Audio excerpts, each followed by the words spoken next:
Hello, and well, here is my BrickSlopes review vlog, whatever you want to call it, really. Um, I'm definitely the last one to the table on this one.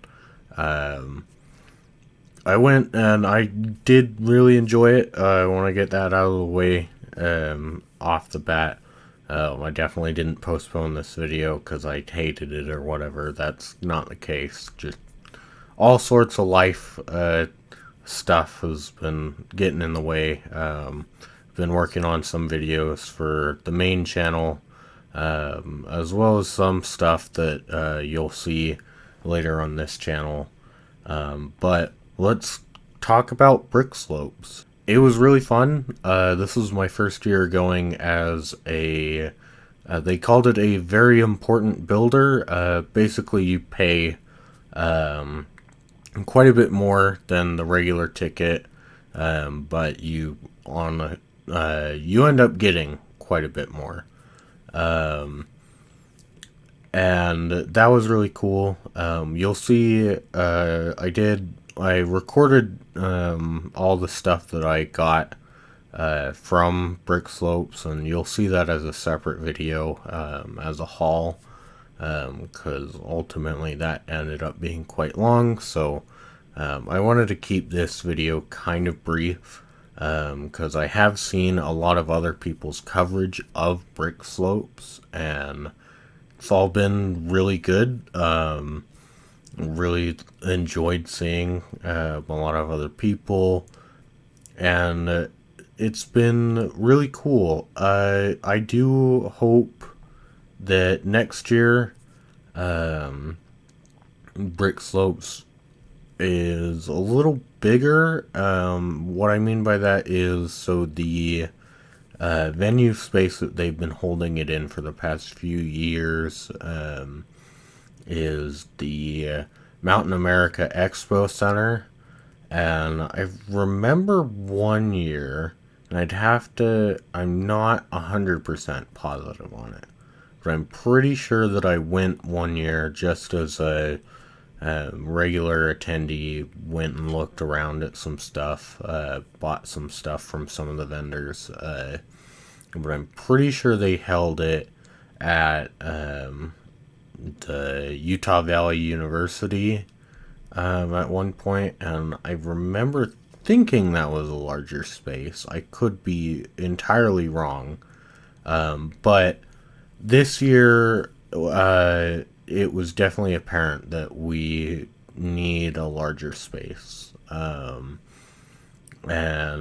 because especially day two of BrickSlopes. So there were two public days and one private day for the VIBs, or very important builders. And so day two, Saturday, was super crowded, which it was really cool. I really liked seeing that there were so many people showing up to the event, but the Mountain America Expo Center it's sectioned off. It's basically like a giant warehouse that's empty, and it's sectioned off into, I believe, four, maybe five different areas where they can hold different events.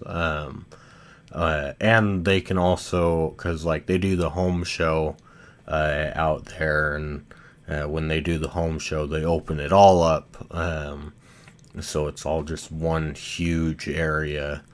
However, for BrickSlopes, we got one of the sections, and at that, only half of the section, because half of it was designated for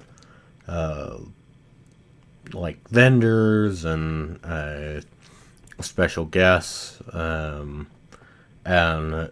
I think it's fine to have a space for them. However, I think that maybe next year, if we're only going to have the same amount of space at Mountain America, perhaps cut it down to a third of the room rather than half of the room, because it was really crowded. And they did say that this year they had more AFOLs register as VIBs, and they had more people bring mocks than ever before. Or I think it may have been they had more mocks there than ever before, but less people registering mocks. However, they still had, because they had just under 200 VIBs there, and but it was overall it was really cool, and they did have lots of games and activities for people to do. However, the games were in a weird system where they basically ensured that everyone got to do one, which was kind of nice, but also kind of not, because their scheduling, they didn't put all of the games on the schedule, and so some of them had to be slotted in, and so some people weren't able to figure out when the game that they would be able to do was going to happen. And ultimately, I think that next year it would be really cool if they tried to either have more games or increase the amount of people that can participate in each game. But then I did want to say that the Dark Hour was really cool. I've got some footage in it that is playing now. And it was really cool to see a lot of people's stuff in the dark. However, it was a little disappointing that apparently Mountain America Expo Center had only they turned off, so it's like a giant warehouse basically, and they turned off all of the rows of lights except for the front row of lights and the back row of lights. So it was still very bright for a dark hour, which was a little disappointing. But it was really cool to see a lot of people did a lot of really cool and creative stuff with their lighting. And apparently next year there may be an award for that. I was seeing that because this is the first year that BrickSlopes has done a dark hour. I saw in someone else's BrickSlopes coverage. I feel bad because I'm forgetting their name. But they were saying that there may end up being an award for best dark hour mock at the next year's BrickSlope, and that'd be really cool. What else? What other thoughts did I have? Oh yeah, so the vendors. Vendors were all really cool, except there was one vendor there which I didn't end up buying anything from, and the reason is because all they were selling was retail available Lego sets, stuff that you could buy right now on Lego.com, but for like a $5 or $10 markup typically. And that was really kind of disappointing to see, because I think there were 7 vendors there. Maybe it was 6. But it took up one of those spots. It's kind of disappointing. I understand that there is a market for that. You know, you get, especially on like Saturday, you get a lot of parents that walk through, and you know, they see all this stuff, and they want to get their kids something, and so those people are there. And so it's like, I get that there's a market for it. However, I really wish, because Lego themselves, they sponsor BrickSlopes, or they authorize it, something like that. We had a Lego representative at BrickSlopes that was attending all the stuff, and I honestly, I think that if Lego is going to do that, I think they should set up their own booth where they can sell retail available sets, but sell them at market price. Maybe even include brick a pick, or a pick a brick type thing. I think that would be really cool.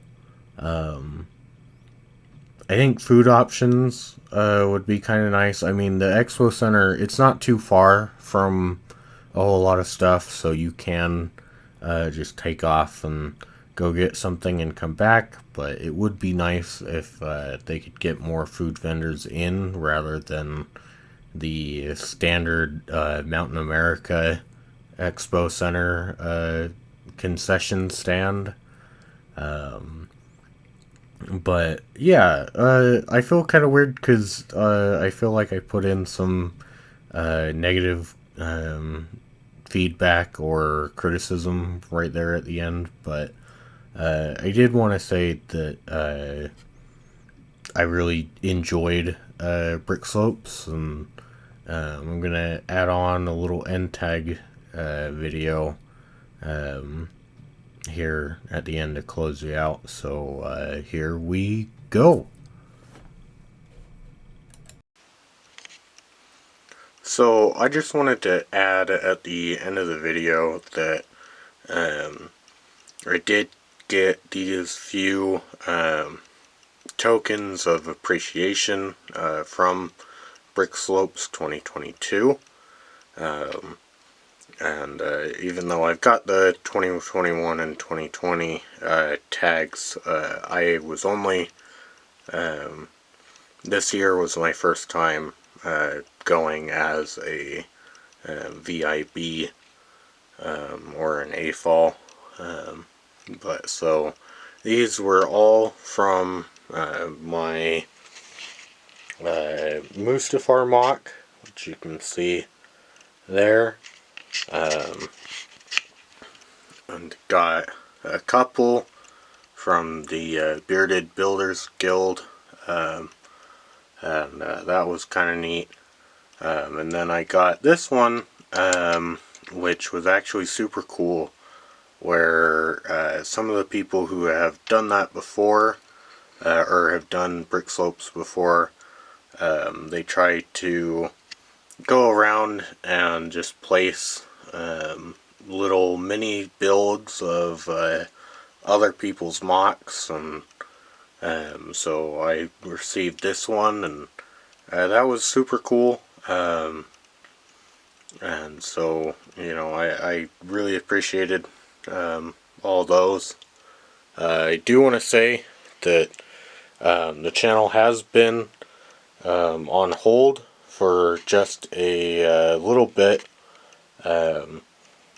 Just things got crazy with a whole lot of life, and been working on some stuff for the main channel, and so, you know, all that stuff. I've even got now a backlog of sets to review, such as the ATT there, and then we've got down here some promotional sets, and some Kenobi sets that I was able to pick up for real cheap.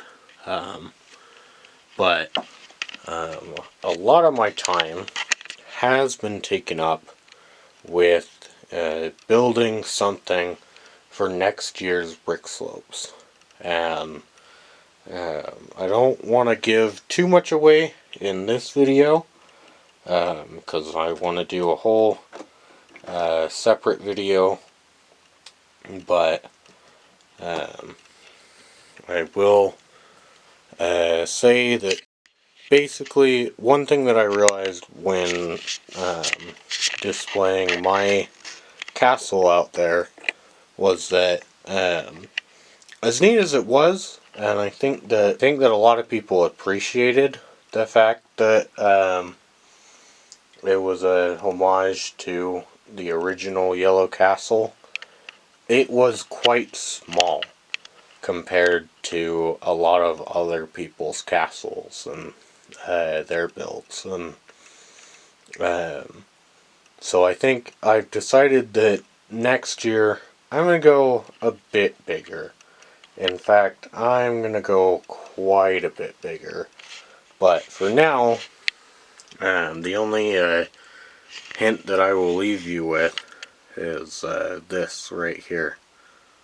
So, until next time, see you around. Bye bye.